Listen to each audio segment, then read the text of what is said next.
সুপ্রিয় দর্শক, দেশে বিদেশে যেখান থেকে দেখছেন সমসাময়িক গুরুত্বপূর্ণ বিষয় নিয়ে এনটিভির নিয়মিত আয়োজন আইএফআইসি ব্যাংক নিবেদিত এই সময়ে আপনাদের সবাইকে স্বাগত জানাচ্ছি। সাথে আছি আমি নজরানা চৌধুরী। দর্শক, লন্ডন বৈঠকের পর নির্বাচন নিয়ে অন্তর্বর্তী সরকার আর বিএনপির মধ্যে যে ঐক্যমত্য প্রতিষ্ঠা হয়েছিল তাতে হঠাৎ করেই এক ধরনের অনিশ্চয়তা দেখা যাচ্ছে। বিশেষ করে গতকাল ইসলামী আন্দোলনের সমাবেশে ইসলাম ভিত্তিক দলগুলোর উপস্থিতিতে সরকারের কাছে যেই ধরনের দাবি তোলা হয়েছে এবং তারই প্রেক্ষিতে বিএনপি নেতাদের প্রতিক্রিয়ায় সেটাই মনে হচ্ছে। তো এসব বিষয় নিয়েই এবং এছাড়া সমসাময়িক নানা বিষয় নিয়ে আলোচনার জন্য আমরা আজ দুজন অতিথিকে এনটিভির স্টুডিওতে আমন্ত্রণ জানিয়েছি। তারা হলেন বাংলাদেশ এলডিপির চেয়ারম্যান শাহাদাত হোসেন সেলিম এবং ঢাকা সাংবাদিক ইউনিয়নের সভাপতি সাংবাদিক শহীদুল ইসলাম। আপনাদের দুজনকেই এনটিভিতে স্বাগত জানাচ্ছি। তো আমি নির্বাচন নিয়ে আসার আগে একটি গুরুত্বপূর্ণ বিষয় আজকে একটু আগেই আপডেট হয়েছে যে জাতীয় রাজস্ব বোর্ডের সংস্কার নিয়ে যেই আন্দোলন চলছিল সেই আন্দোলন থেকে সরে এসছে এনবিআর সংস্কার ঐক্য পরিষদ এবং এই বৈঠকটিতে আসলে সরকারেরই একটি উইং রাজস্ব খাতে যারা আছেন তাদের সাথে সরকারের বৈঠকের মধ্যস্থতা করেছেন ব্যবসায়ী নেতারা। এটা খুবই ইন্টারেস্টিং একটি বিষয়, যে মানে হলো যে যদ্দূর মনে হচ্ছে যে মধ্যস্থতা করার প্রয়োজনীয়তা তখনই হয় যখন দুই পক্ষের মধ্যে কোনো কারণে কোনোভাবেই বনিবনা হয় না সেই জায়গাটায়। তো তারপরেও একটি ভালো খবর যে তারা এই জায়গা থেকে সরে এসছেন। তো কি মনে হয় যে এই যে একদিকে সচিবালয় আন্দোলন, তারপর আবার এনবিআরের আন্দোলন তো প্রায় 2 মাস ধরে চললো, এখন আজকে এই ডেভেলপমেন্ট, কেন এরকম হচ্ছে? এর আগেও আলোচনা করছি, বারবার একই ধরনের কথাবার্তা হচ্ছে, কারণ ঝামেলাগুলো থেকেই যাচ্ছে। কেন মনে হচ্ছে? ধন্যবাদ আপনাকে। আসলে মনে হচ্ছে এটার কারণ হলো যে সরকার দক্ষতার সাথে সরকার পরিচালিত হচ্ছে না। সরকারের আপনার গঠন পদ্ধতি এবং উপদেষ্টাদের মধ্যে অনেকেই তারা তাদের নিজস্ব কাজ সম্বন্ধে অবহিত নন এবং সেভাবে সরকার পরিচালনায় তাদের দক্ষতার কোনো ছাপ তারা গত 10 মাস রাখতে পারেনি। আমি বারবার অনেকগুলো গণমাধ্যমে বলেছি যে প্রত্যেকটা সরকারের একটা ক্রাইসিস ম্যানেজার থাকে, একজন বা দুইজন মন্ত্রী অথবা উপদেষ্টা। তারা যে কোনো ক্রাইসিস শুরু হওয়ার আগেই কিন্তু সেখানে গিয়ে আলোচনা করে অঙ্কুরে সেই ক্রাইসিসটাকে কিন্তু সমাধান করার চেষ্টা করে।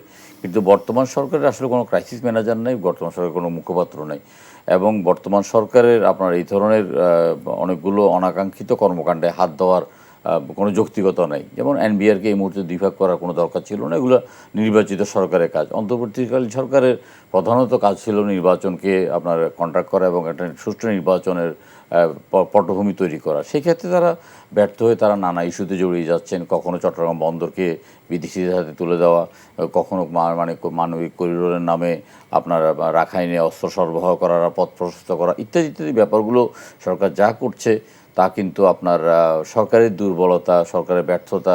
অস্ত্র সরবরাহের প্রসঙ্গটা কেন আসলো? এখানে দেখেন আপনার রাখাইনে যারা যুদ্ধ চলছে এবং রাখাইন এটা আপনার জয়ের মানে দ্বার প্রান্তে এবং রাখাইন এটা আলাদা দেশ বা রাষ্ট্র হিসাবে প্রতিষ্ঠা এখন সময়েরই প্রয়োজন। আপনার অনেকগুলো শক্তি তাদেরকে সমর্থন করছে। তো নিঃসন্দেহে তারা যে যুদ্ধ করে আপনার আরাকান বাহিনী আপনার তাদের নিয়ন্ত্রণটা প্রতিষ্ঠা করেছে 90% অঞ্চলে, সেটা তো আর খালি হাতে করে নাই। নিঃসন্দেহে অস্ত্র নিয়ে করেছে এবং আপনার তাদেরকে সাহায্য করার মতো আন্তর্জাতিক শক্তি তো আছেই। তারা কোনো না কোনোভাবে এই করিডোরটাকে সেই হিসেবে ব্যবহার করতে চায় বলে বাংলাদেশের সামরিক বিশেষজ্ঞ, বাংলাদেশের আপনার রাজনৈতিক মহল, বাংলাদেশে যারা রাজনীতি এবং আপনার পররাষ্ট্রনীতি সম্বন্ধে আলাপ আলোচনা করেন অথবা যাদের জ্ঞান আছে, তারা কিন্তু এই ব্যাপারটাকেই সামনে নিয়ে এসছে, যে কারণে আমরা এটার বিরোধিতা করেছি। তো যাই হোক, এখন এনবিআরের এই অচল অবস্থার কারণে বহু হাজার কোটি টাকার মতো ক্ষতি হয়ে গেছে চট্টগ্রাম কাস্টমসের সহ বিভিন্ন জায়গার মধ্যে। এমনিতেও আপনার ধরেন এনবিআর বা ইত্যাদি নির্বাচিত সরকার এসে সংস্কার করুক, আমরা এটা চাই। বাংলাদেশের ট্যাক্স পেয়ারদের সংখ্যা অনেক কম, ট্যাক্স পেয়ারদেরকে বিভিন্নভাবে হয়রানি করা হয়, আপনার আমদানি রপ্তানিকারকরা হয়রানি মূলক পরিস্থিতির শিকার হয় এবং বাংলাদেশের কর ব্যবস্থাপনাটা কিন্তু আপনার জনবান্ধব নয় এবং গণবান্ধব নয়। তো সেটার ক্ষেত্রে সরকারের তো অন্তর্বর্তীকালীন সরকারের এমনিই বা আপনার অর্থনৈতিক নাজুক অবস্থার মধ্যে দিয়ে এনবিআর এর মতো একটা প্রতিষ্ঠানে এইভাবে হাত দেওয়াটা ঠিক হয়নি। এখন আজকে ব্রেকিং নিউজ যে আপনি বলছেন যে একটা সমঝোতা হয়েছে এবং তারা তাদের আন্দোলন থেকে সরে আসছে, সেটা যদি হয়ে থাকে তাহলে ভালোই। আমরা হয়তো কিছুক্ষণ পরে জানতে পারবো যে কী প্রশ্নে এবং কোন কোন বিষয়ে তারা ঐক্যমত্য পোষণ করেছেন। জি, ধন্যবাদ। ইতোমধ্যে এই আন্দোলন প্রত্যাহারের কারণে ইতোমধ্যেই চট্টগ্রাম বন্দরে কাস্টমসের কাজও শুরু হয়েছে। তো সাংবাদিক শহীদুল ইসলাম, আপনার কাছেও জানতে চাই যে আসলে সাদাত হোসেন সেলিম যেটি বলছিলেন, উনি তো আসলে রাজনৈতিক কর্মী, সেই ওনার পার্সপেক্টিভ থেকে বলেছেন। তো আপনার জায়গা থেকে জানতে চাই যে আসলে এই ধরনের সমস্যাগুলো আসলে গভর্নমেন্ট জড়িয়ে পড়ছে কেন? জি, প্রথমেই আপনাকে ধন্যবাদ, আপনার মাধ্যমে এনটিভির দর্শকদের ধন্যবাদ। তো যে বিষয়টি নিয়ে সেলিম ভাই আলোচনা করছিলেন, আমি তার সাথে একমত। কারণ হচ্ছে যে এই সরকার কিছু অপ্রয়োজনীয় কাজ, আমি বলবো সরকারের জন্য, যেগুলোতে তারা হাত দিয়েছে। তাদের যে মৌলিক কাজগুলো ছিল, যেটি প্রত্যাশা ছিল এদেশের জনমানুষের জুলাই বিপ্লবের পরে, যে তারা প্রয়োজনীয় সংস্কারের কাজ শেষ করে দেশকে একটি নির্বাচনের দিকে এগিয়ে নিয়ে যাবেন। এটা তো সংস্কারই। আমি বলছি যে যেই সংস্কারগুলো প্রয়োজন ছিল, সব সংস্কার কি তাদের দিয়ে তারা কি সব সংস্কার করতে পারবেন? প্রশ্নটা তো সেই জায়গায়। তো এনবিআর সংস্কারের কাজটা কি এখন তাদের জন্য খুব জরুরি ছিল? আমাদের যে সংস্কারগুলো খুব জরুরি ছিল সেটি হচ্ছে যে আমাদের প্রশাসনিক ব্যবস্থা ভেঙে পড়েছিল, আর্থিক ব্যবস্থা ভেঙে পড়েছে। তো সেই প্রশাসনিক ব্যবস্থাকে সংস্কারের জন্য যেই কাজটি করা দরকার ছিল সেটি তারা সময় মতো করতে পারে নাই। তো সেইখানে সেই কাজগুলো তারা না করে দেখা গেল যে নির্বাচনের জন্য একটি লেভেল প্লেইং ফিল্ড তৈরি করবার জন্য যেই কাজ, সেগুলো না করে জুলাই বিপ্লবের সময় যে হত্যাকাণ্ড সংগঠিত হয়েছে সেই হত্যাকারীদের বিচারের সংস্কারগুলো না করে দেশের গণমাধ্যমগুলোকে একটি দলীয় প্রচার মাধ্যমে পরিণত করা হয়েছিল, সেখানে যে কিছু সংস্কার প্রয়োজন ছিল সেই সংস্কারগুলো করা হয়নি। তো সেই গুরুত্বপূর্ণ সংস্কারগুলো ছিল সেইগুলো একটি নির্বাচনের জন্য, তো সেই সংস্কারগুলো করে নাই। তো যে সংস্কারগুলো পরে করলে চলতো সেই সংস্কারগুলো তারা হাত দিয়েছেন। এনবিআর সংস্কার যেটি বলা হলো যে আজকে দীর্ঘ টানা 11 দিন, বোধহয় 10 দিন আন্দোলন করেছে, 21শে জুন থেকে তারা টানা আন্দোলনের ডাক দিয়েছিল, সেটি আজকে যেভাবেই হোক আজকে সেই আন্দোলনটি স্থগিত হয়েছে, অথবা আমরা আন্দোলনটি প্রত্যাহার করা হয়েছে একটা আশ্বাসের ভিত্তিতে, এবং সেই ব্যবসায়ীদের মধ্যস্থতায়, হ্যাঁ, সেই আশ্বাসটা সরকারের পক্ষ থেকে এবং ব্যবসায়ীদের মধ্যস্থতায় সরকারের পক্ষ থেকে একটা আশ্বাস আসার পরে সেই আন্দোলনকে তারা স্থগিত করেছে, অথবা তারা আন্দোলনকে বন্ধ করেছে। বলবো যে এই কাজগুলোতে হাত না দিলেও পারতেন। তো এখন হচ্ছে কি যে দেখুন, আমাদের সরকার কিছুটা আনস্টেবল হয়ে পড়ছে আমার কাছে মনে হচ্ছে, বিভিন্ন কারণেই। সরকারের উপদেষ্টারা যে ধরনের কাজ করছেন, তাদের ব্যাপারে যে ধরনের কথা আসছে, তো এই কাজগুলো তাদের দ্বারা এটা এদেশের জনগণ প্রত্যাশা করেনি। বিপ্লবের পক্ষের শক্তি কি ধরনের কাজ?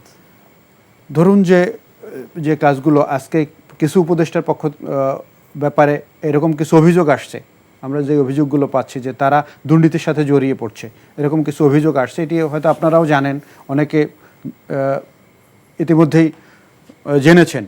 সুতরাং আমরা সেই কাজগুলো, সেই দুর্নীতির পরিমাণটা কতটুকু, কী কী দুর্নীতি হয়েছে, সেগুলোর ব্যাখ্যা আমরা আজকে দিতে চাই না, কিন্তু দুর্নীতির সাথে যে জড়িয়েছেন কেউ কেউ, তার কিছু প্রমাণ আমরা পেয়েছি। এটি তাদের কাছে প্রত্যাশা করে নাই জনগণ। সুতরাং আমরা বলতে চাই যে এই সরকারের যেই মৌলিক কাজগুলো, সেই কাজগুলোর দিকে তারা নজর দেবেন। এখন যে নির্বাচনের কথা তারা যে প্রতিশ্রুতি দিয়েছিলেন যে ফেব্রুয়ারি থেকে এপ্রিলের মধ্যে অথবা জুনের মধ্যে একটি নির্বাচন, তো এরপরে সেটি এগিয়ে জুন থেকে এপ্রিলে নিয়ে আসলেন। তো সেই নির্বাচনের জন্য কি এখন তারা আগাচ্ছেন? আমার কাছে মনে হয় নানা কারণে ধোঁয়াশা তৈরি হচ্ছে।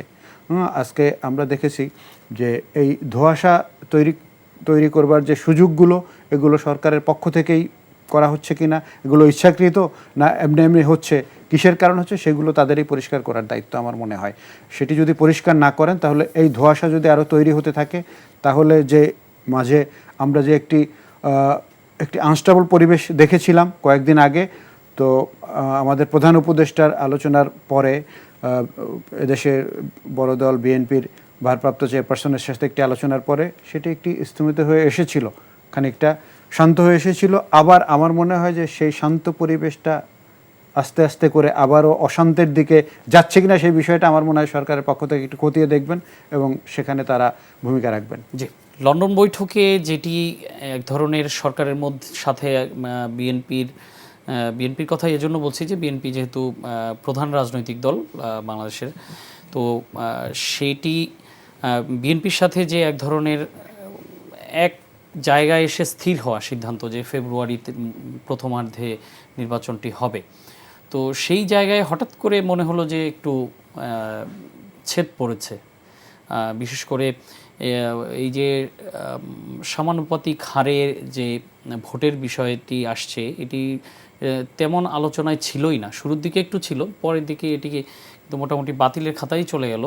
হঠাৎ করে গতকালকে ইসলামী আন্দোলনের সমাবেশে তারা ঘোষণা দিলেন এবং তার সাথে এনসিপি, জামাত ইসলামী সহ অন্যান্য কিছু ইসলামিক দল তারা এটিতে একমত পোষণ করে এবং এই দাবিতে তারা এই দাবি ছাড়া নির্বাচনে যাবেন না বা হতে দেবেন না, এরকম কথা বলেছেন। এবং বিএনপি নেতারা কিন্তু সাথে সাথেই প্রতিক্রিয়া জানিয়েছেন যে এটি নির্বাচন পেছানোর এক ধরনের ষড়যন্ত্র হতে পারে।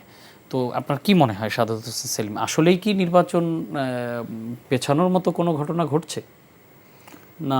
কিছু তো সন্দেহ, অবিশ্বাস এবং চিন্তার বলিরেখা অনেকের কপালে ফুটে উঠছে। এখন বিষয়টা হলো যে পিয়ার পদ্ধতিতে নির্বাচনের ব্যাপার, প্রপোর্শনাল রিপ্রেজেন্টেটিভ, এটা আপনার শুরুর দিকে দুই একটা রাজনৈতিক দল বললেও যখন সংস্কার কমিটির বিভিন্ন আপনার সংবিধান সংস্কার সহ সংস্কার কমিটিগুলো গঠন করা হয়েছে এবং তারা যখন বিভিন্নভাবে প্রশ্নোত্তর সাজিয়েছে এবং প্রশ্নোত্তরের প্রেক্ষিতে এবং আলোচনার মধ্যে দিয়ে তারা দেখলো যে অধিকাংশ রাজনৈতিক দলে পিয়ার পদ্ধতির বিরুদ্ধে, তখন এখন যে আলোচনাগুলো চলছে সেখানে কিন্তু পিয়ার পদ্ধতি নিয়ে কোনো আলোচনা হওয়ার কথা নয়। এটা ধামাচাপা পড়ে গেছে। এবং আমরা এই জুনের 2 তারিখ থেকে বা 3 তারিখ থেকে যে আলোচনা শুরু করেছি ঐক্যমত্য কমিশনের সাথে, সেখানেও কিন্তু কখনোই পিয়ার নিয়ে আর কোনো কথা উঠে নাই। আমরা বিভিন্নভাবে আপনার সংসদের 70 অনুচ্ছেদ, আপনার প্রধান বিচারপতি নিয়োগ, তারপরে মহিলা আসন বৃদ্ধি সহ আপনার উচ্চকক্ষ নিম্নকক্ষ ইত্যাদি ব্যাপারগুলো নিয়ে আমরা আলাপ আলোচনারত ছিলাম। গতকালকে হঠাৎ করে যে একটা সভা করেছে চরমোনাই দলের উদ্যোগে এবং সেখানে কয়েকটি দল গিয়ে আপনার সেখানে যে পিয়ার দাবি করছে, এটা আসলে একটা নির্বাচনকে তো কখনোই আপনার নির্বাচনটাকে জামাতে ইসলাম আসলে বা কিছু কিছু রাজনৈতিক দলগুলো বা যে কিংস পার্টি, তারা তো নির্বাচনটাকে প্রলম্বিত করার একটা প্রচেষ্টার মধ্যেই ছিল। আমাদের পক্ষ থেকে আমরা ডিসেম্বরে বা সম্ভব হলে ডিসেম্বরের আগে নির্বাচনের জন্য আমরা কথা বলেছি। আপনার জুন মাসের 2 তারিখে প্রধান উপদেষ্টার সাথে 32টি রাজনৈতিক দলের মিটিংয়ের মধ্যে 31টি রাজনৈতিক দলই কিন্তু ডিসেম্বরের মধ্যে নির্বাচন দাবি করেছে। তারপরেও আপনার প্রধান উপদেষ্টা এপ্রিলে নির্বাচন ঘোষণা করার প্রেক্ষিতে আপনার যে একটা অচল অবস্থা সৃষ্টি হয়েছে, কারণ এপ্রিলে তো নির্বাচনের জন্য সঠিক সময় নয়। পরবর্তীকালে লন্ডনে গিয়েছেন তিনি, তারেক রহমান সাহেবের সাথে সৌজন্য সাক্ষাৎ করেছেন এবং ফেব্রুয়ারির প্রথম দিকে নির্বাচনের একটা ঘোষণা ওনারা দিয়েছেন। তো আমরা মনে করি যে আপনার সরকার সেই অবস্থানে আছে, রাজনৈতিক দলগুলো সেই অবস্থানে আছে। কিছু কিছু রাজনৈতিক দল মনে করে আর কি যে নির্বাচনটা পিছালে তারা কিছুটা লাভবান হবে, তারা সেইভাবেই তারা একটা করছে। কিন্তু পিয়ার পদ্ধতি তো আসলে বাংলাদেশে গত 100 বছর ইতিহাসেও পিয়ার পদ্ধতিটা নাই, উপমহাদেশেও নাই, নেপালে আছে এবং নেপালের অবস্থা অত্যন্ত খারাপ, সকাল বিকাল সরকার পরিবর্তন হয়। আমরা ওনাদের সাথে বিভিন্ন আলাপ আলোচনার মধ্যে গোলটেবিলে বা যখন ওরা পিয়ারের পক্ষে কথা বলতো, জানতে চাইতাম যে পিয়ারটা আর পৃথিবীর কোন দেশে আছে। ওনারা আপনার সুইডেন, ডেনমার্ক, নরওয়ে এইসব দেশে কথা বলতো। দেখেন এইসব দেশে শতভাগ আপনার শিক্ষিত দেশ এবং সেখানে গণতন্ত্রের ইতিহাস, 100 বছরের ইতিহাস। এটা তো আমাদের বাংলাদেশে এই মুহূর্তে পিয়ার পদ্ধতিটা কোনো করা যাবে না। আমরা যারা ধরেন নির্বাচন করেছি অথবা নির্বাচন করতে চাই, আমরা জনগণের সাথে সরাসরি নির্বাচনী এলাকায় যেভাবে সম্পৃক্ত এবং জনগণের কাছে আমাদের যেভাবে জবাবদিহিতা, পিয়ার পদ্ধতিতে তো জনগণের কাছে সরকারের জবাবদিহি নেই, মানে ব্যক্তির কোনো জবাবদিহিতা নাই, প্রার্থী কোনো জবাবদিহিতা নেই। আপনার দলকে ভোট দেবেন, আপনার দল সেখানে আপনাকে বিভিন্ন নির্বাচনী এলাকায় তারা প্রার্থী দেবে। এটা কিন্তু আপনার বাংলাদেশের জন্য বা গণতন্ত্রের জন্য সঠিক সংজ্ঞা নয়। এখানে পিয়ার এক এক দেশে এক এক পদ্ধতিতে হয়, সেখানে ভোট গণনা, সেখানে প্রাদেশিক পরিষদের পিয়ার, সেখানে জেলা পরিষদের পিয়ার ইত্যাদি ব্যাপারগুলো আছে। এখানে আসলে এটা জল ঘোলা করা ছাড়া আর কোনো ব্যাপারে নয়। এবং আজকে হলে তো গভর্নমেন্টও স্টেবল হওয়ার সম্ভাবনা খুবই কম। দেখেন আমাদেরকে অনেকেই বলেছে আপনার ডিসেম্বরে নির্বাচনটা, কারণ একটা ধাক্কা দিলেই আপনার সরকার নির্বাচন করে হুড়মুড় করে আপনার নির্বাচন দিতে বাধ্য, আমরা এটা ভালো করে বুঝি। আপনার ওই আপনার স্পেসটের মানে ইঞ্জিনিয়ার ইশরাকের ধাক্কাতেই সরকার বড় হয়ে পদত্যাগ করার জন্য আপনার মানে তৈরি হয়ে গেছে। তো সেখানে আমরা চাই না, যেহেতু এটা আমাদের সরকার, যেহেতু এটা একটা রাজনৈতিক শূন্যতা সৃষ্টি হবে, যেহেতু এখানে বিভিন্ন জটিলতার সৃষ্টি হবে, আমরা চাই যে অন্তর্বর্তীকালীন সরকার দ্রুততার সাথে একটা নির্বাচন দেখ। এবং পিয়ারের ব্যাপারে আজকেও দেখলাম যে চরমোনাই পীর অনেক কথা বলেছে, আমরা তার বিপরীতে কথা বলেছি। এখন আগে দেখেন, আমরা কিন্তু খুব দুঃখ ভারাক্রান্ত মন নিয়ে কিন্তু এই আপনার ঐক্যমত্য কমিশনের মিটিংয়ে যাই। এখানে ঐক্যমত্য কমিশনের মধ্যে আপনার শেখ হাসিনার আচলের নিচে আশ্রয় নেওয়া, আপনার শেখ হাসিনাকে মানে কওমি জননী বলা, শেখ হাসিনা পায়ে ধরে সালাম করার ব্যক্তিরা যেমন আছে, আমরা যারা একদম গত 17 বছর একদম নিরবিচ্ছিন্নভাবে রাজপথে আন্দোলনে ছিলাম তারাও আছে। আজকে আমি কথা বলেছি, আমি বলেছি যে আমাদের দুঃখ লাগে যে আমরা অনেকের সাথে বসতে বাধ্য হচ্ছি যারা শেখ হাসিনাকে স্বৈরাচারে রূপান্তরিত করার ব্যাপারে সহযোগিতা করেছে, যারা 18 নির্বাচনের আগে 14 নির্বাচনের পরেই তারা 18 দল থেকে পদ ত্যাগ করে চলে গেছে, তারা নিবৃত্ত ছিল, কওমি জননী বলে তারা একটা মানে নিরাপদ আশ্রয়ের মধ্যে ছিল। এবং আমি আজকেও বলেছি যে আমরা তো সরকার নির্বাচন করার পরও আমরা হাল ছেড়ে দিই নাই, আমরা প্রতিদিনই কিন্তু আন্দোলন সংগ্রামে ছিলাম, কিন্তু অনেকেই নাকে সরিষার তেল দিয়ে ঘুমিয়েছে। এখন একটা পরিবর্তনের পরে তারা এসে লম্বা লম্বা কথা বলবে, এটা তো আমরা মেনে নেব না, এটা এবং মেনে নেওয়ার কথাও নয়। এই কথাগুলো আমি বলেছি সেখানে, এবং আরও বলবো, জনগণও বলবে। আমরা দেখছি যে আজকে পিয়ার পদ্ধতির বিরুদ্ধে সামাজিক যোগাযোগ মাধ্যমে অত্যন্ত সরব হয়ে উঠছে, কারণ এটা আসলে যে পদ্ধতিটা বাংলাদেশে কখনো হয় নাই এবং যে পদ্ধতিতে সুফল জনগণ পাবে না, সেই পদ্ধতি নিয়ে কথা বলার তো কোনো কারণ নেই। আর এখানে সংসদের উচ্চকক্ষে 100 জনের একটা সংসদের উচ্চকক্ষ হবে, সংসদের নিম্নকক্ষে 300 আসন, মহিলা আসনের সংখ্যা যে 50 জন, 50 জনকে বৃদ্ধি করে আমরা 100 জনের উন্নত করার ব্যাপারে আমরা অনেকেই মানে একমত হয়েছি, 2-1টা ইসলামিক দল ছাড়া।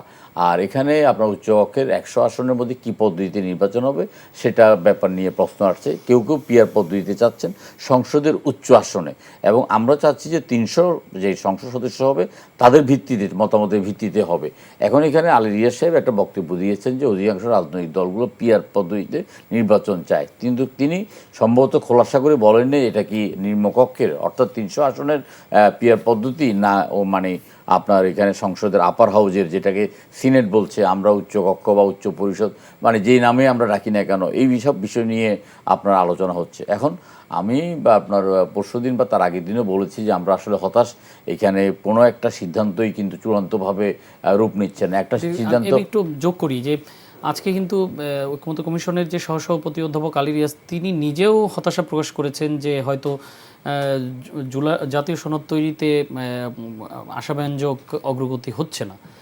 না, আশাব্যঞ্জক অগ্রগতি হচ্ছে না, এই জন্য তো ওনারা দায়ী। প্রথম কথা হলো ওনারা যোগ্যতার সাথে জিনিসগুলোকে হ্যান্ডলিং করতে পারছেন, এটা আমার অনুধাবন গত 5-7টা মিটিং উপস্থিত থেকে। একটা ব্যাপারটা নিয়ে আলোচনা করার পরে ধরেন 2-4 জন যদি এটা দ্বিমত পোষণ করে, জিনিসটাকে ওনারা ডেফার্ট করে দিচ্ছেন পরবর্তী আলোচনায়। এখন পর্যন্ত আমরা নতুন কোনো ইস্যুতে প্রবেশ করতে পারিনি, পুরনো 3-4টা ইস্যু নিয়ে কিন্তু আমরা ঘুরপাক খাচ্ছি। এখন আমি ওনাদেরকে বললাম যে ভাই, আপনাদের সিদ্ধান্ত নেওয়ার আপনাদের পদ্ধতিটা কি? আপনারা কি অ্যাবসলিউট মেজরিটি চান, আপনারা কি সিঙ্গেল মেজরিটি চান, নাকি শতভাগ ঐক্যমত্য চান? আজকেও আমরা এই কথাটা বলেছি। তা আমি ওনারা বলে যে আপনার প্রস্তাব কি? আমি বললাম যে আমার প্রস্তাবটা হলো যে দেখেন, বিএনপি একটা রাজনৈতিক দল, ওনারা আজকে মিটিংয়ে আছে, আমিও একটা আমাদের একটা রাজনৈতিক দল আছে, বিএনপির তুলনায় এটা একটা অনুসাদৃশ্য একটা রাজনৈতিক দল। এখন বিএনপি হাত তুলে 1 ভোট দেবে আর আমিও হাত তুলবো, আমার আর বিএনপির একই ভোট একই পদ্ধতিতে হবে, এটা তো হতে পারে না। সেক্ষেত্রে আমি বলেছিলাম যে 91, 96 এবং 2008 সালে যে নির্বাচনটা হয়েছে, নির্বাচনের স্বৈরাচারের দোষর ছাড়া বর্তমান যারা এই মানে পদ্ধতির সাথে জড়িত অথবা এই আলোচনার সাথে জড়িত, তাদের প্রাপ্ত ভোটের ভিত্তিতে আপনার ভোটের একটা রেশিও ঠিক করেন, আপনি কার কথা শুনবেন। ধরেন এখানে মানে এই নির্বাচন কমিশনে এমন অনেক রাজনৈতিক দলগুলো আছেন যারা অতীতে আন্দোলন সংগ্রামে তো ছিলেন না, অথবা তাদের আপনার জনসমর্থনের দিক দিয়েও তাদের কম, নেতা হিসাবেও তাদের কিন্তু পরিচিতিটা সেইভাবে অতটা নেই যতটা ধরেন আমাদের অনেকের মধ্যে আছে, আমরা দাবি করতে পারি।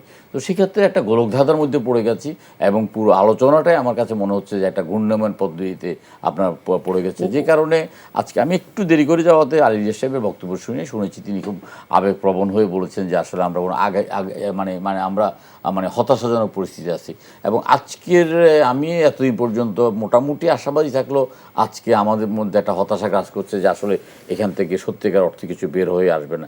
এটার পিছনে দুটো কারণ থাকতে পারে। একটা কারণ হলো ইচ্ছাকৃতভাবে আপনার সময় ক্ষেপণ করা, আপনার যেটা লন্ডন বৈঠকে আলোচনা হয়েছে সংস্কার অগ্রগতি, এবং সংস্কারের অগ্রগতি না দেখিয়ে অবগতিটা দেখানো এবং আপনার জনগণের সামনে উপস্থাপন করা যে সংস্কারের প্রশ্নে বিভিন্ন রাজনৈতিক দলগুলো এক হচ্ছে না। এখন দেখুন এখানে বিভিন্ন রাজনৈতিক দলগুলো যেটা যে একেবারেই ব্যক্তিকেন্দ্রিক একটি রাজনৈতিক দল আর বিএনপির একমত হওয়ার মধ্যে তো পার্থক্য আছে। বিএনপি সবচেয়ে বড় রাজনৈতিক দল, তাদেরকে তো বিভিন্নভাবে ঐক্যমত্যের মধ্যে সামিল করতে হবে। এখানে আমরা বলছি যে প্রয়োজনে বারবার আলোচনা করেন। বিএনপি অনেকগুলো প্রশ্নে কিন্তু তারা ছাড় দিয়েছে, ঐক্যমত্য পোষণ করেছে। একটা ঐতিহাসিক ঘটনা যেটা সংবিধানের ৭০ অনুচ্ছেদের ব্যাপারে আমরা একটা সিদ্ধান্ত নিতে পেরেছি, আমরা নারী আসনের ব্যাপারে একটা সিদ্ধান্ত নিতে পেরেছি, সংসদ দ্বিকক্ষ বিশিষ্ট সংসদ হবে আমরা এটা একটা সিদ্ধান্ত নিতে পেরেছি, রাষ্ট্রপতি গোপন ভোটে নির্বাচিত হবে সংসদ সদস্যদের দ্বারা, এটার ব্যাপারে আমরা একটা সিদ্ধান্ত নিতে পেরেছি। প্রধান বিচারপতি নিয়োগ করে এতদিন পর্যন্ত কোনো পদ্ধতি ছিল না, রাষ্ট্রপতি ইচ্ছা করলে একদম সর্বশেষ বিচারপতিটাকে প্রধান বিচারপতি করতে পারতেন। আমরা এখানে সিদ্ধান্ত নিয়েছি অ্যাপিলেট ডিভিশনের সিনিয়র 2জন বিচারপতিকে রাষ্ট্রপতি বিচারপতি নিয়োগ করবেন। এখন আপনার যে সাংবিধানিক কাউন্সিলের ব্যাপারে প্রত্যেকের আপত্তির প্রেক্ষিতে ওনারা নামটাই পরিবর্তন করেছেন। এখানে আপনার ট্রেজারি ব্রাঞ্চকে তো আপনার কাজ করতে দিতে হবে।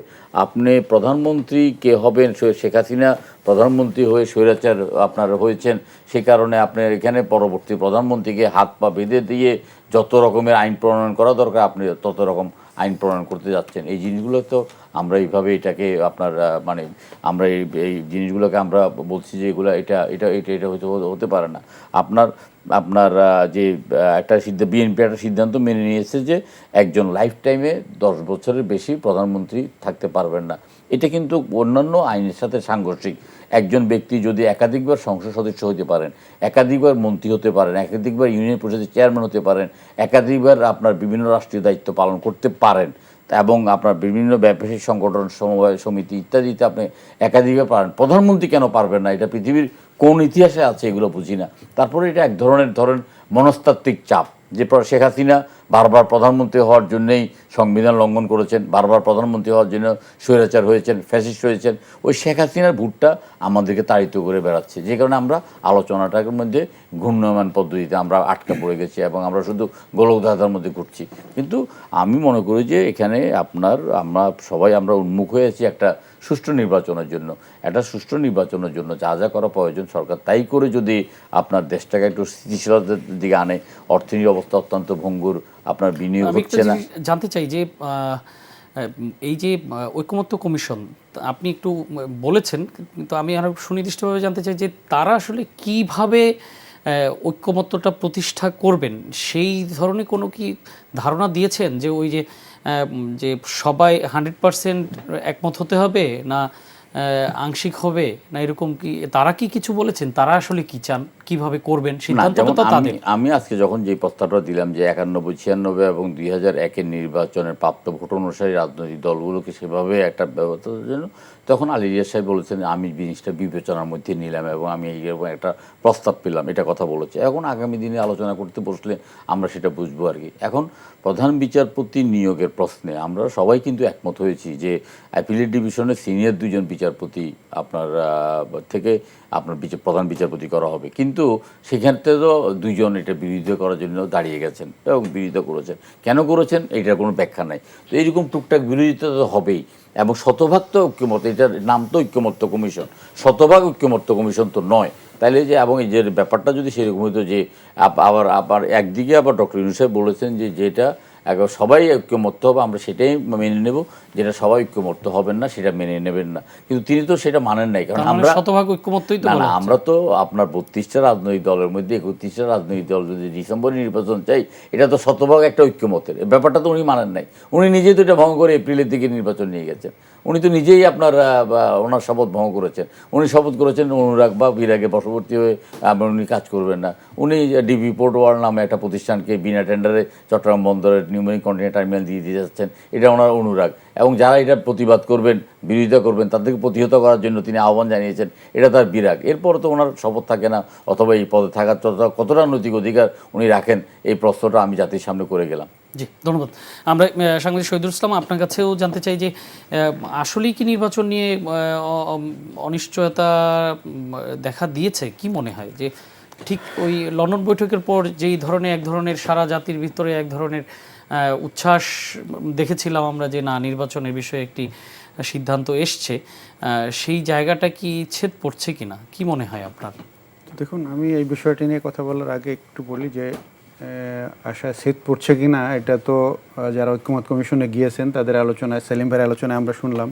তো ঐক্যমত কমিশনের যিনি প্রধান সমন্বয়কের দায়িত্ব পালন করছেন অধ্যাপক আলী রিয়াজ, তিনি আজকে বলেছেন যে ঐক্যমত কমিশনে আশানুরূপ অগ্রগতি হয়নি, এটি তার স্বীকৃতি, এবং বলছে যে জুলাই সনদ নিয়েও অনিশ্চয়তা দেখা দিয়েছে, শঙ্কা দেখা দিয়েছে। সুতরাং এই জায়গায় একটা অনিশ্চয়তা কিন্তু তৈরি হয়েছে।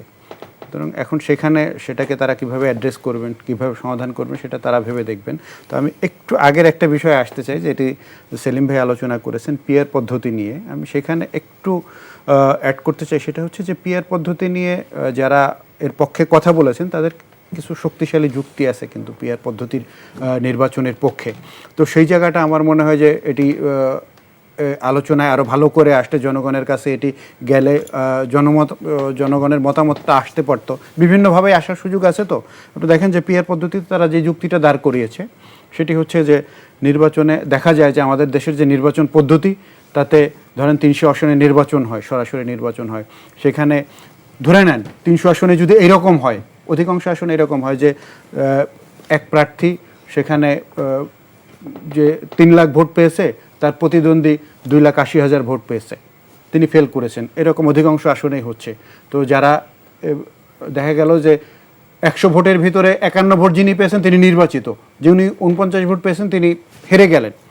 তো এই হেরে যাওয়া, সেখানে কিন্তু তিনি ভোট পেয়েছেন একটি বড় অংশের দেশের জনগণের, তারা সংসদে আসতে পারলো না, তাদের প্রতিনিধিত্ব থাকলো না, কিন্তু তারা তো এই দেশের জনগণের অংশ, তারা তাদের প্রতিনিধি দেওয়া থেকে বিরত থাকলেন। সেই দিক থেকে পিয়ার পদ্ধতিটা বাংলাদেশের জন্য একটা নতুন পদ্ধতি হিসাবে এটি আসলে হবে কি যে পার্সেন্টেজের হিসাবে, প্রপোর্শনাল রিপ্রেজেন্টেশনের হিসাবে দেখা যাবে যে একেবারে প্রত্যেক জনগণ যারা ভোট দিচ্ছেন, যে হারে ভোট দিচ্ছেন সে হারে তারা প্রতিনিধি পাচ্ছেন। এই দিক থেকে বাস্তবতা নিরিখে বা বাংলাদেশের ইতিহাস যেটা বলে যে আপনি কোনো দল এই পর্যন্ত তো মানে আপনাকে সরকার গঠন করতে হলে অবশ্যই 51% ভোট পাইতে হবে, 50%ও হবে না। না, আমি সেটাই বলছি, ঝুলন্ত গভর্নমেন্ট হবে সব সময় না। এখন আমি সেটাই বলছি যে এখন সেটা যদি হয় তাহলে প্রতিনিধি সবার থাকবে, আর প্রতিনিধি শূন্য থাকবে না কোনো দল প্রফেশনাল হিসাবে। তো সেই দিক থেকে এটা তাদের তো একটা শক্তিশালী যুক্তি আছে। তো এখন পার্লামেন্ট ঝুলন্ত হবে না পার্লামেন্ট একদলীয় হবে না একপাক্ষিক হবে, সেটা তো নির্বাচনের রেজাল্টের উপরে নির্ভর করবে ভোটের দিক বিবেচনায়। তো সেই জায়গা থেকে এই পিয়ার পদ্ধতিটা আমার মনে হয় যে যৌক্তিকতা আছে, তো সেটি বিবেচনা করে দেখতে পারেন। এখন বাংলাদেশে অতীতে ছিল না, পৃথিবীর বিভিন্ন দেশে আছে, বাংলাদেশে নাই। নতুন করে তো নতুন পদ্ধতি চালু হতে পারে, যদি জনকল্যাণমূলক হয়, দেশের কল্যাণে হয়, সেটি নিয়ে আলোচনা হতে পারে। তো আমার মনে হয় সেটি হবে কি না এ ব্যাপারে আমি নিশ্চিত নই। এখন এটি সিদ্ধান্ত নেবে যে সরকার আছে, তারা কি এই ব্যাপারে সিদ্ধান্ত নিতে পারবে কি না, যে সময় তাদের সামনে আছে এটা কি এই সময় পারমিট করবে কি না, নানা ধরনের ইস্যু আছে, সেটা নিয়ে আমার মনে হয় যে চিন্তা করবেন সরকার। তো এই কথাগুলো আসলো যখন কালকের যে বড় একটি সমাবেশ থেকে এই দাবিটি আসলো, আমার মনে হয় যে এরপরে জামাত ইসলামী আর একটি ইসলামী দলগুলোর মধ্যে একটি বড় দল বাংলাদেশের, তো তাদেরও আমার মনে হয় যে তারাও এই পিআর পদ্ধতির নির্বাচন চাচ্ছেন।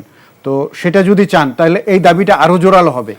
তো সেখানে এখন গভর্নমেন্ট যদি, এই যে আপনি একটু আগে বললেন যে এটা কি সরকারই তাদেরকে দিয়ে করাচ্ছে কিনা, ধরেন যদি সরকার করাচ্ছে কিনা আমি এ ব্যাপারে অবগত নই, যদি এটা সরকার তাদেরকে দিয়ে করিয়ে থাকে, এরপরে জামাত ইসলামের মতো দল যদি তারাও পিয়ার পদ্ধতির পক্ষে, আরও কিছু দল যদি চায় এটি, তাহলে সরকারও যদি তাদের পক্ষে থাকে তাহলে তাদের পক্ষে জোরালো একটা অবস্থান তৈরি হয়।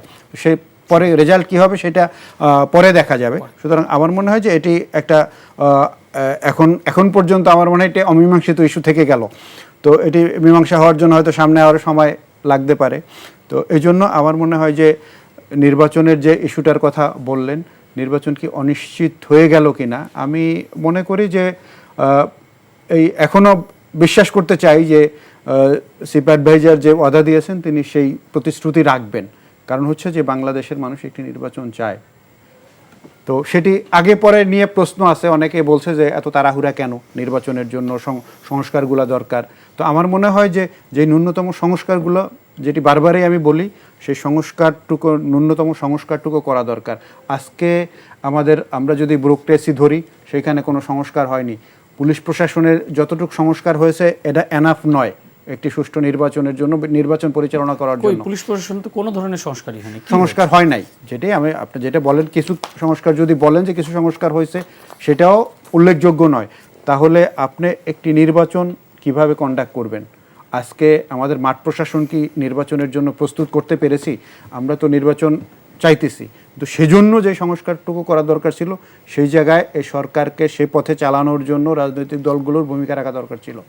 আমার মনে হয় যে রাজনৈতিক দলগুলো সেখানে ব্যর্থ হয়েছে, সরকারকে দিয়ে সেই সংস্কারগুলো করানোর ক্ষেত্রে।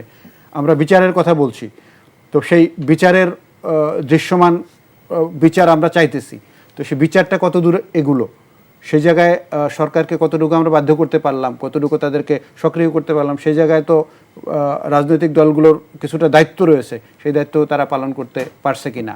আজকে দেখা যায় যে আমরা বলি, আমি একজন গণমাধ্যম কর্মী হিসাবে বলি যে গণমাধ্যমে আমরা যে সংস্কারটুকু চেয়েছিলাম সেই সংস্কারকে আমরা করতে পেরেছি। এই সরকারকে সেই সংস্কারের জন্য আমি যদি বলি যে ন্যূনতম কোনো ভূমিকা রেখেছে কিনা। গণমাধ্যম সংস্কার কমিশন নামে একটি কমিশন করেছে, তাদের কি কাজ ছিল সেটিই তারা জানে না। গণমাধ্যমের কি সংস্কার আপনারা চেয়েছিলেন? আমরা যদি রাজনৈতিক দলের কাছে প্রশ্ন করি যে আপনারা কি সংস্কার চেয়েছিলেন, তাদের কাছে আমরা যেই ফিডব্যাকটি পেয়েছি, তারা বলেছে যে যেই গণমাধ্যম একটি সরকারকে ফ্যাসিবাদের দানবে পরিণত করেছে, এর সাথে যারা জড়িত তাদেরকে গণমাধ্যম থেকে সরাতে হবে, গণমাধ্যমের বিভিন্ন পদ থেকে সরাতে হবে, গণমাধ্যমকে সঠিক ধারায় নিয়ে আসতে হবে, গণমানুষের কথা যাতে বলে। সেই সংস্কারের জন্য কি কিছু করতে পেরেছে? সেই সংস্কার করবার জন্য একটি কমিশন করা হয়েছে, সেই সংস্কারের জন্য একটি মন্ত্রণালয় রয়েছে, তথ্য মন্ত্রণালয়। সেই তথ্য মন্ত্রণালয়ে যিনি দায়িত্ব পালন করেন, তথ্য উপদেষ্টা, তার কি ন্যূনতম ধারণা আছে যে গণমাধ্যম সংস্কার কিভাবে করবে? সে কি এটা নিয়ে ভাবেন? কাদেরকে দিয়ে গণমাধ্যম সংস্কার করবেন, তাদের কাছে কি সেই আইডিয়া আছে? আমার কাছে মনে হয় নাই। তাহলে সংস্কারগুলো কিভাবে করবেন এবং কিভাবে একটি নির্বাচনী পরিবেশ তৈরি করবেন, আমার তো মনে হয় সে পথে তারা আগাননি। আমার মনে হয় যে কিছু গণমাধ্যম ছাড়া, আপনারা জানেন এখানে যে কিছু গণমাধ্যম ছাড়া অধিকাংশ গণমাধ্যম বাংলাদেশে ফ্যাসিবাদকে লালন করেছে, ফ্যাসিবাদের দানবে পরিণত হওয়ার জন্য তাদের পক্ষে কাজ করেছে। সেখানে কোনো সংস্কার হয়নি। এখন কিছুটা চুপ আছে কিছু কিছু জায়গায়। আমার মনে হয় যে তারা সুযোগের অপেক্ষায় আছে, সুযোগ পাবে কিনা সেটা পরের বিষয়, সুযোগের অপেক্ষায় আছে। সেই জায়গাগুলো সংস্কার দরকার ছিল। যে গণমানুষ, আমি বলবো যে গণমাধ্যম কোনো দলের হয়ে কাজ করবে না। আমি এটা বলি না যে গণমাধ্যমে সরকারের পক্ষে সব অন্যায়ের সাফাই গাইবে। সরকার যে অন্যায় করে সেখানে সেই অন্যায়গুলোকে চ্যালেঞ্জ করবে, এটি তো গণমাধ্যমের কাজ, পাওয়ারকে চ্যালেঞ্জ করা। অতীতে আমরা দীর্ঘ 16 বছরে কি দেখেছি গণমাধ্যম পাওয়ারকে চ্যালেঞ্জ করতে পেরেছে? পারে নাই। এখন কিছু সুযোগ আছে, তো সেই সুযোগে যদি আবার ফ্যাসিবাদকে লালন করার মতো অবস্থা তৈরি হয়, আমি বলবো যে সেই জায়গায় সংস্কারটা দরকার ছিল। তো সেদিকে যদি সংস্কার না হয়, তাহলে আমার মনে হয় যে আমরা যে প্রত্যাশাটা করতেছি এখন, যে আমাদের একটি সুষ্ঠু নির্বাচনী পরিবেশ, সেই নির্বাচনী পরিবেশটি আমরা পাবো। আপনি দেখুন, আমি যদি বলি যে বিগত 14 নির্বাচন, 18 নির্বাচন, 14 সালের নির্বাচন আমরা কি দেখেছিলাম, গণমাধ্যম কি করেছিল? এদেশে ভোটের পাখি নামে হেলিকপ্টার নিয়ে ঘুরছে, মানুষের চরিত্র হনন করেছে। দেখা গেছে যে একজনের কিছু টাকার ব্যাগ নিয়ে বলছে যে হ্যাঁ এখানে টাকা বিলাচ্ছে, এটা রাজনৈতিক দলের কর্মীদেরকে ধরেছে এবং সেটা সারা দেশে প্রচার করেছে। এই ধরনের সাংবাদিকতা আমরা দেখেছি না? এই গণমাধ্যমে দেখেছি যে এদেশের অর্থব্যবস্থাকে ধ্বংস করার জন্য একটি প্রতিষ্ঠিত ব্যাংককে কিভাবে ধ্বংস করতে হয়, তার রাস্তা কিভাবে তৈরি করতে হয়, সেটি গণমাধ্যম কর্মীদের দেখেছি। সেই গণমাধ্যম কর্মীরা এখন চুপ আছেন, তারা এখনও গ্রেপ্তারও হননি, বিচারের আওতায় আসেননি। সুতরাং তাদেরকে জবাবদিহির আওতায় আনতে না পারলে আপনি কিভাবে চান যে একটি সুষ্ঠু পরিবেশ হবে, সুষ্ঠুভাবে দেশ চলবে, আমরা শান্তিতে থাকব। নানাভাবে তারা আমাদেরকে বিতর্কিত করবেন, রাষ্ট্রকে অস্থিতিশীল করবেন, রাজনৈতিক দলগুলোর মধ্যে বিভেদ তৈরি করবেন, এরপরে তারা তাদের স্বার্থ হাসিলের রাস্তা খুঁজবেন। এটি যদি না হয়, সুতরাং আমার মনে হচ্ছে সরকারের সেই জায়গায় নজর দেওয়া দরকার। জি, ধন্যবাদ। আরেকটা বিষয়, আজকে ওই এনসিপি একটি কর্মসূচি দিয়েছে। তারা বলেছে যে সরকার যে জুলাই ঘোষণাপত্র সেটি প্রকাশে ব্যর্থ হয়েছে এবং তারা এখন আর সরকারের দিকে তাকিয়ে না থাকে তারা নিজেরাই 3 আগস্ট কেন্দ্রীয় শহীদ মিনারে জুলাই ঘোষণাপত্র ঘোষণা করবেন। তো সাদ হোসেন সেলিম, আপনার কি মনে হয় যে এই প্রথম দিক থেকেই জুলাই ঘোষণাপত্র বলা হচ্ছে, তারা দাবি করছে গভর্নমেন্টের পক্ষ থেকেও বলা হলো যে তারা এটার সাথে সমস্ত এক ধরনের ঐক্যমত্য প্রতিষ্ঠা করে তারপর এটা করবেন সব দলের অংশগ্রহণে। তো এবং সরকারের পক্ষ থেকে বলাও হয়েছিল যে এটি আসলে জুন মাসের মধ্যে করে ফেলবেন, কিন্তু সেটি কিন্তু হয়নি। তো কি মনে হয় যে এনসিপি এটি নিয়ে কেন এত অ্যাডামেন্ট হয়ে যাচ্ছে, আবার গভর্নমেন্টও করছে না, অন্যান্য দলের মধ্যেও সে ধরনের কোনো সাড়া দেখছি না, কি মনে হয় কেন? দেখুন, এনসিপিটা তো নতুন নতুন শব্দ। এর আগে দিয়ে আমরা ধরুন বৈষম্য বিরোধী ছাত্র আন্দোলনের নেতৃত্বে একটা কোটা বিরোধী আন্দোলন, সেই আন্দোলনের সমস্ত জনশক্তি, সমস্ত দেশবাসী, সমস্ত জনতা একসাথ হয়ে কাঁধে কাঁধ মিলিয়ে এই সরকারকে উৎখাত করেছে। এই সরকারকে উৎখাত করার পরেই আমরা দেখলাম যে যে সরকার গঠিত হয়েছে সেখানে আবার কোটা ব্যবস্থা চালু হয়ে গেছে, সেখানে ছাত্ররা কোটা ভিত্তিক আপনার উপদেষ্টা হয়ে গেছে। তখনই আমরা মনে করি যে তাদের যে অর্জনটা, সেই অর্জনটা তারা নিজেরা হাতে ধরে তারা হারিয়ে ফেলছে। এখন তো আবার সরকারি চাকরিতেও কোটা পাচ্ছে না, সরকারি চাকরিতে কোটা পাচ্ছে, তারপরে কোটা তো নতুন করে যোগ হচ্ছে। আচ্ছা, এটা তো আমরা কোটার বিরুদ্ধেই তো এই পুরো আন্দোলন, এবং সেখানে কোটাতে তারা উপদেষ্টা হওয়া, পরবর্তীতে উপদেষ্টাদের বিভিন্ন বিতর্কিত কর্মকাণ্ড এবং তাদের আন্দোলনের সাথে যারা যারা জড়িত সমন্বয়, তাদের বিতর্কিত কর্মকাণ্ডে আসলে জনগণ হতাশ। তারপর আমরা মনে করি যে জুলাই একটা ঘোষণাপত্রে যার যে অবদান, ধারাবাহিক আন্দোলন সংগ্রামের ইতিহাস বিবৃত করে একটা স্বীকৃতি থাকার দরকার ছিল। অনেকেই তো রক্ত দিয়েছে। মানে আনাস নামে একটা ক্লাস 8-এর ছেলে আপনার হাতে লিখে মা বাবার থেকে বিদায় নিয়ে সঙ্গী সাথীরা মানে যেভাবে জীবন দিচ্ছে, তার নিজকে অপরাধী মনে করে সে নিজের জীবনটাকে বিসর্জন দিল। আমরা তো আসলে তার প্রতি অবিচার করতে পারি না। আমরা এক মায়ের সন্তান। তাহলে আমরা চাই যে আসলে ঐক্যবদ্ধভাবে আমরা জুলাই এবং অগাস্টে আমরা যারা আন্দোলন সংগ্রাম করেছি, আমরা সবাই মিলে আমরা ঘোষণাটা দিই, আমরা একটা উৎসবমুখর পরিবেশে অথবা একটা আনন্দঘন পরিবেশে। সেই জায়গাটায় এনসিপি একা হাঁটছে মনে হচ্ছে। এনসিপি একা হাঁটছে যে আসলে এনসিপি রাজনৈতিক দলটা করার পর থেকে অনেকটা রাজনীতিতে অপ্রাসঙ্গিক হয়ে গেছে। তারা আগে যে একটা শক্তি ছিল সারা দেশে, সেই শক্তিটা তাদের ক্ষয়িষ্ণু হয়ে গেছে। তাদের দলের মধ্যে একাধিকবার ভাঙন ধরেছে, একাধিকবার মানে তাদের বিভিন্ন সঙ্গী সাথীরা তাদের দল ত্যাগ করেছে। তারপরে আপনার অনেকেই আপনার বিভিন্ন রকমভাবে আপনার তাদের বিভিন্ন আপনার নিয়োগ বাণিজ্য, বদলি বাণিজ্য, টেন্ডার বাণিজ্য ইত্যাদি জড়িত হয়ে মন্ত্রণালয়ে খবরদার ইত্যাদি করতে গিয়ে তারা আসলে নিজেরা অনেকটা একা হয়ে গেছে। একা হয়ে যাওয়ার পর এখন তারা দলের বিরুদ্ধেও অভিযোগটা আছে। অন্য দলের বিরুদ্ধে অভিযুক্ত, আপনার অন্য দলের বিরুদ্ধে অভিযোগ বলতে অন্য দল তো সরকারের মধ্যে নাই, অন্য দল এনসিপি তো সরকারের মধ্যে আছে এবং এনসিপির সরকার এখন। তাইলে আপনার অন্য দলের বিরুদ্ধে অভিযোগ থাকলে সরকারের উচিত হবে যে সেই দলের বিরুদ্ধে অভিযোগকে তদন্ত করে আইনের আওতায় নিয়ে আসা। সেটা তো সরকার করছে না, সেক্ষেত্রে তো সরকার সম্পূর্ণ ব্যর্থ। এই কথাটা তো বলা করে কে আছে সরকারে? এনসিপির সরকারের মধ্যে আপনার সবাই জানে, না জানায় কেউ নাই, পুরো সরকারটাই এনসিপি। কারণ এনসিপির যে আপনার প্রধান উপদেষ্টা তিনিই বলেছেন যে ছাত্ররা তাকে আপনার ক্ষমতায় বসিয়েছেন। এবং ঐক্যমত্য কমিশন হতে আরম্ভ করে আপনার উপদেষ্টাদেরকে আমরা দেখি যে তাদেরকে আপনার এনসিপিকে ফুলে পেঁপে একটু বড় করার জন্য তাদের যার যে অবস্থান, সে অবস্থান থেকে কাজ করছেন। সুতরাং এখানে এনসিপি যদি আলাদা ঘোষণাপত্র করে দিতে পারে, সেখানে এতে বিএনপিও আপনার 2006 বা 2007 সালের পর থেকে যে নির্যাতন, গুম, খুন, হত্যা, রাহাজানি, তারপরে আপনার মামলা, হামলা ইত্যাদি বিষয়ে বিএনপি আলাদাভাবে একটা ঘোষণাপত্র দেবে, অন্য জামাতও দেবে। তাইলে তো আর আমরা ঐক্যমত্যে বসতে পারলাম না জিনিসটা। এবং আগবাড়িয়ে এনসিপির এই কাজটা না করে বরঞ্চ এনসিপির অপেক্ষা করা দরকার ছিল। এবং আমরা এই ঐক্যমত্যে মিটিংয়ে গিয়ে খুব দ্রুত ঐক্য মত প্রতিষ্ঠা করে আমরা নিজেরাই চেয়েছিলাম যে আমরা যেন একটা ঘোষণাপত্র আমরা দিতে পারি। কারণ অগাস্টের 5 তারিখ হলো যে আমাদের ডেডলাইন। তো এখনও আমরা আশাবাদী যে আমরা আসলে সবাই মিলেই আমরা এটা করতে পারবো। কারণ একসময় তো আমরা সমস্ত নারী, পুরুষ এবং আপনার মানে ছাত্র জনতা বা সর্বস্তরের জনগণ নেমেই তো এই সরকারকে আমরা মানে রাষ্ট্র ক্ষমতা থেকে বিতাড়িত করেছি। সুতরাং এটা অসম্ভব কোনো কিছু নয় আর কি। আমরা এখন আশাবাদী যে আমরা একটা ঘোষণাপত্র আমরা তৈরি করতে পারবো। জি, ধন্যবাদ। আমাদের হাতে সময় একদম শেষ। একটু ছোট্ট করে যদি শহীদুল ইসলাম একটি জিনিস, নতুন একটি বিষয়, যে আইন উপদেষ্টা আজকে বলেছেন যে এই যে ভুয়া মামলা এবং আসামি করা হচ্ছে হাজার হাজার লোকজনদেরকে, যে বাদী বিবাদীকে চেনে না, বিবাদী বাদীকে চেনে না সেরকম, এবং মামলা বাণিজ্য বন্ধে সিআরপিসিতে পরিবর্তন আনতে যাচ্ছে সরকার। তো আপনার কি মনে হয় যে এটি কি সিদ্ধান্তটি কি সঠিক হচ্ছে? দেখুন, আমার মনে হয় যে এটা সিদ্ধান্তটি সঠিক না হওয়ার কারণ নাই। যে যদি মামলা বাণিজ্য তো আছে, এরকম কিছু লোক তো নিঃসন্দেহে আছে, তো মামলা বাণিজ্য করার চেষ্টা করতেছে। তো আমার মনে হয় তাদেরকে নিয়ন্ত্রণ করবার জন্য যদি সিআরপিসিতে কোনো পরিবর্তন আনতে চায় সেটি আনতে পারে, কিন্তু তার আগে যে কাজটি করা দরকার ছিল, যে এই যে মামলা বাণিজ্য যারা করার চেষ্টা করতেছে তাদেরকে নিয়ন্ত্রণ করার আরও তো উপায় ছিল। সেই জায়গায় আমার মনে হয় যে কোনো চেষ্টা হয়েছে কিনা আমি জানি না। না, উপায় তো ওইখানে তো আইন উপদেষ্টা প্রতিদিনই বলছেন যে ওনার হাত বাঁধা, কারণ কেউ মামলা করতে চাইলে তাকে তো আর নিষেধ করা যায় না, এটা তো তার আইনি অধিকার।